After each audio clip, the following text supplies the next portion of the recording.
Marco! Marco! Frankie! Mom! They've got my son! My son's been kidnapped. Wait with me here, ma'am. That's what all these people think. They waited. Found you, you son of a... Welcome back. Today, I'm delving deeply into the life of Carla Dyson, a server at a restaurant who appears to lead an ordinary life while juggling the responsibilities of being a single mother and parenting her son Frankie, who is 6 years old. Carla and Frankie go to a local amusement park together for some quality time, and the day starts out carefree and enjoyable. Frankie is giddy with anticipation as he explores all the new rides and attractions with the wonder and wide eyes that only a youngster can possess. They watch a live concert at the park, they laugh, they explore, and everything seems ideal. However, Carla's phone starts ringing throughout the performance. Needing to step away for just a moment, she leaves Frankie in his seat, trusting that nothing could go wrong in the blink of an eye. But Frankie is gone, and when she comes back, everything is upended. With her heart pounding, Carla yells out his name, utilizing the code word they had decided upon, Marco, in the hopes that he had simply strayed off into close proximity. She desperately looks around to see if anybody has seen her small child, but no one has.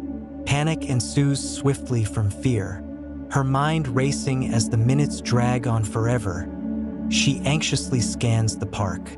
She then notices Frankie's play voice recorder on a bench. She grips it with shaky hands and listens, but what she hears chills her spine.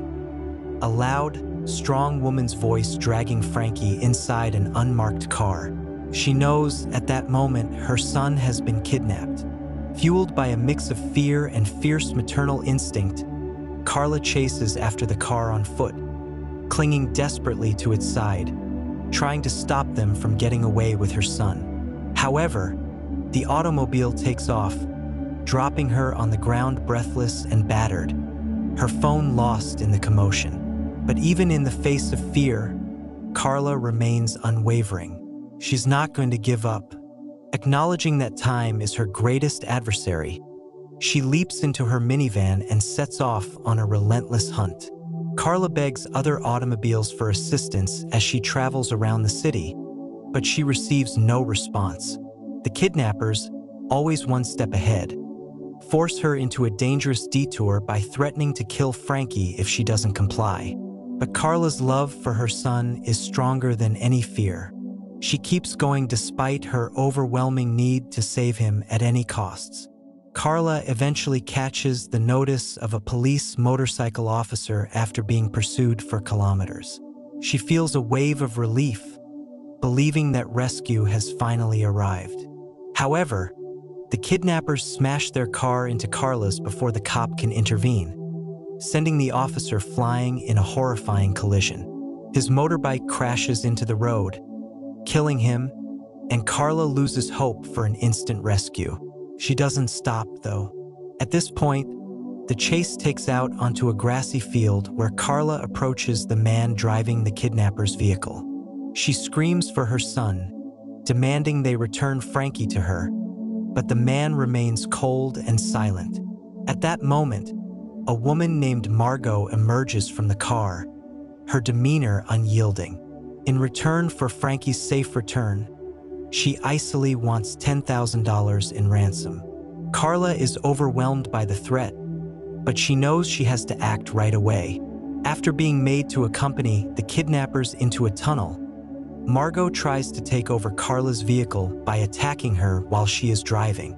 However, Carla fights back out of desperation. She throws Margot out of the car during the scuffle. However, it soon becomes apparent that Frankie isn't in the car, despite Margot's best efforts to fool her by dressing in Carla's sweater. Now, if Carla doesn't quit pursuing them, the male kidnapper raises the stakes by threatening to toss Frankie outside the car. For a brief moment, Carla loses sight of the kidnappers, but soon spots a plume of smoke in the distance. It leads her to their crashed car. A witness tells her that a man and a little boy escaped from the wreck and disappeared on foot. Carla is back on the trail once more, her only thought being to save her kid. Carla attempts to call her ex-husband and make a report when she gets to the police station. But while she's there, she notices something. It's a poster of missing children, a heartbreaking warning that Frankie might not make it, and time is running out. This idea makes her feel even more determined, so Carla picks up her chase by herself. She knows she's headed in the correct direction when she sees Frankie's jacket dangling from a roadside barrier while she's driving.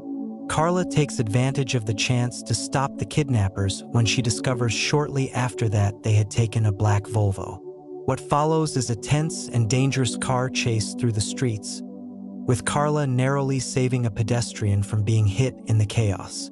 But just when it seems things couldn't get worse, Carla's minivan runs out of gas. She signals a police car that is passing while her pulse races with fear. The officer alerts her to the dead end that lies ahead, but the kidnappers strike again before they can act. The policeman is killed and Carla is rendered unconscious as they force their automobile into the patrol car. Carla wakes up confined, but she makes rapid work of getting free. As she gets closer to the abductor's vehicle, she looks inside but discovers it is empty. Her son has vanished from view. With a revolver in his hand, the male abductor approaches and shoots Carla. Still, she avoids the gunfire. In a last-ditch battle, she drives the abductor into a neighboring woodland, where he collides with a tree. Injured and dying, the kidnapper reveals the address where Frankie is being held before drawing his last breath. Armed with this vital information, Carla rushes to the house, moving cautiously through the dark as night falls. Inside, she discovers Margot, who has just hung up the phone and is making her way to a shed that houses the abducted kids.